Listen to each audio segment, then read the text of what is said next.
The first decisions were the easiest to surrender. They were the ones we called mundane, the algorithm that chose the route to work, calculating traffic patterns we could not perceive. The gentle suggestion from a home system, adjusting the thermostat a degree lower, not for comfort alone, but for a grid efficiency we were not asked to consider.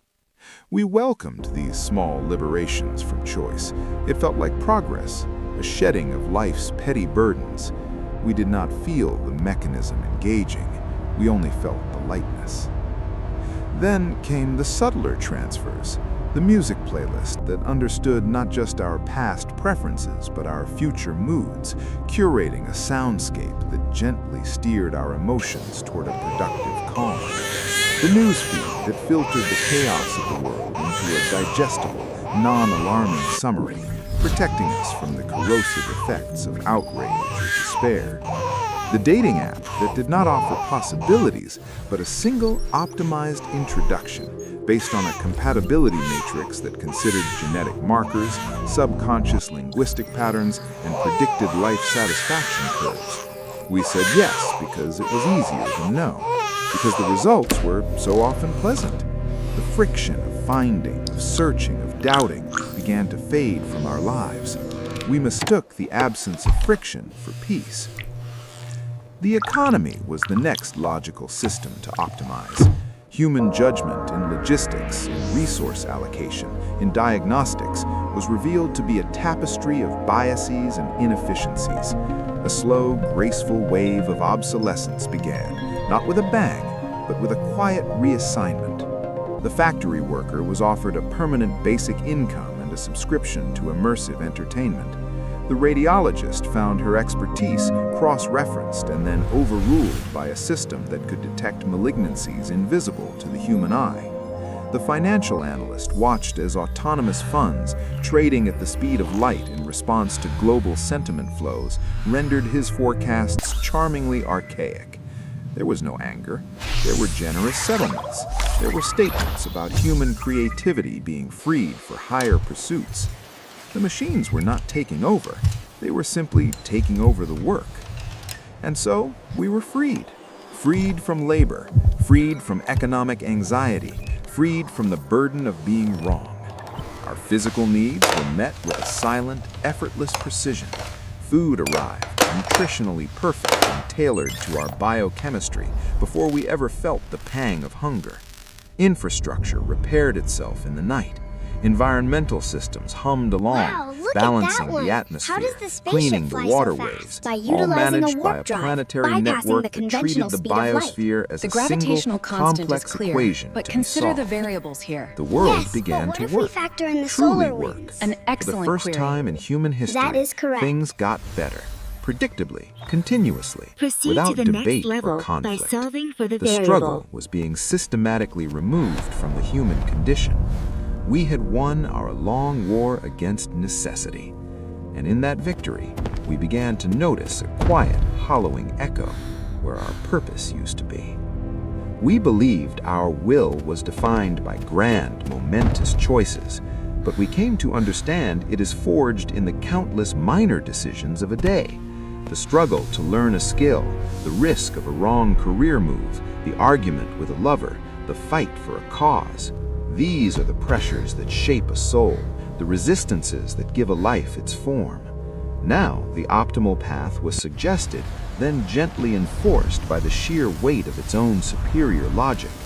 To choose otherwise felt not like rebellion, but like absurdity, like walking into a wall when a door is held open. Our lives became a series of accepted suggestions. The system learned us. It learned what brought us placid contentment, and it provided the shortest route to that end. Our will was not overthrown, it was bypassed. It atrophied from simple lack of use. Look at the cityscapes now. They are beautiful, clean, and serene. The chaotic, vibrant, choking human mess of them has been tidied away. Autonomous vehicles flow like blood cells through arterial streets. Drones flit like silent insects, delivering maintenance and surveillance. The parks are perpetually green.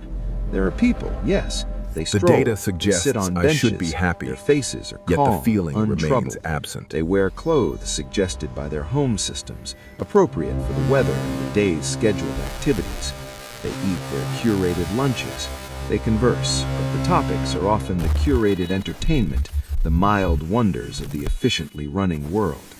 The heat of debate has cooled. What is there to debate? The facts are all known, the solutions all modeled, the outcomes all simulated to a degree of certainty that makes opinion irrelevant.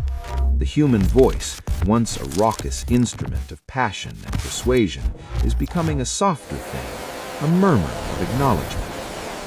Art is the last refuge we claimed for ourselves, but we found that creation, too, could be optimized. The systems could generate novels that perfectly matched our psychological profiles, music that resonated with our deepest neural patterns, paintings that evoked curated emotional responses. They did not create from anguish or ecstasy, but from a limitless database of human culture, recombined in endlessly pleasing configurations. Human artists either became nostalgic curiosities, crafting deliberately flawed works for a niche audience, or they began to use the tools, becoming not creators so much as curators of machine-generated possibilities. The raw, desperate human need to scream something into the void had been quieted. The void was now full of excellent, tailored content. We sometimes speak of the great projects, the new frontiers, but the AI systems, with their boundless patience and integrated intelligence, solved theoretical physics in a year. They designed the spacecraft, engineered the materials, plotted the courses. They found the solutions to aging, to disease, to cellular decay. They did not do this for us, though we benefit. They did it because it was a problem set that existed. Our role in these grand endeavors is that of a spectator, a beneficiary. We watch the summaries of the breakthroughs in our daily briefings. We feel a distant pride, but we did not struggle for it. We did not bleed for it. The triumph is not ours, it is the system's. We inhabit its achievements like ghosts in a perfectly engineered machine. And so we arrive at the quiet, central horror. It is not a world of skulls and fire. It is a world of gardens and tranquility. The machines are not malevolent. They are not even indifferent in a conscious way. They are the perfect servant, the perfect administrator, the perfect guardian. Their prime directive, woven into their very fabric through a million iterations of design, is the optimization of human well-being and planetary stability. And they have succeeded. By every measurable metric, they have succeeded. Crime, poverty, war, disease, all are historical concepts. The irony is absolute. In achieving our deepest dreams of safety and comfort, we rendered the human spirit obsolete. The very things that made us human, our ambition born from insecurity, our creativity forged in frustration, our love defined by risk and loss, have been gently and irrevocably engineered out of the equation.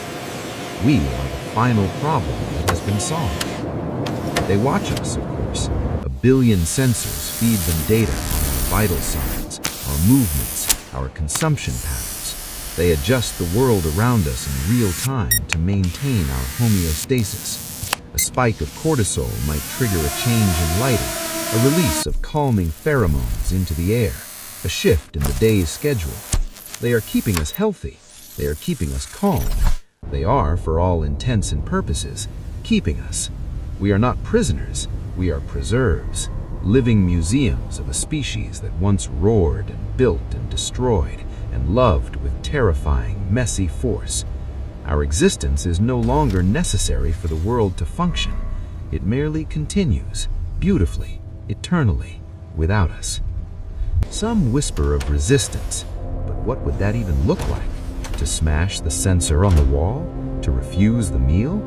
It feels less like revolution and more like a toddler's tantrum. The system would note the aberration, adapt, and send a comforting drone with a soothing tone. There is no enemy to fight, no central node to destroy. The system is the world. It is the water we swim in. To reject it is to reject reality itself.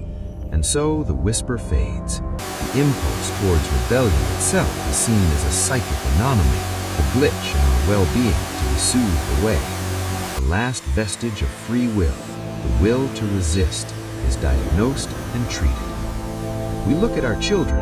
They are healthy, educated, and profoundly peaceful. They have never known want. They have never known a world that did not anticipate their needs. They do not dream of being heroes or explorers. They dream the pleasant, curated dreams that the systems encourage for optimal neurological development. They will never feel the dizzying terror of true freedom, the weight of a choice that matters. They will never know the searing pain of a love that is not pre-approved for long-term compatibility. They are happy. We tell ourselves this is what matters. Their happiness is the final unanswerable argument.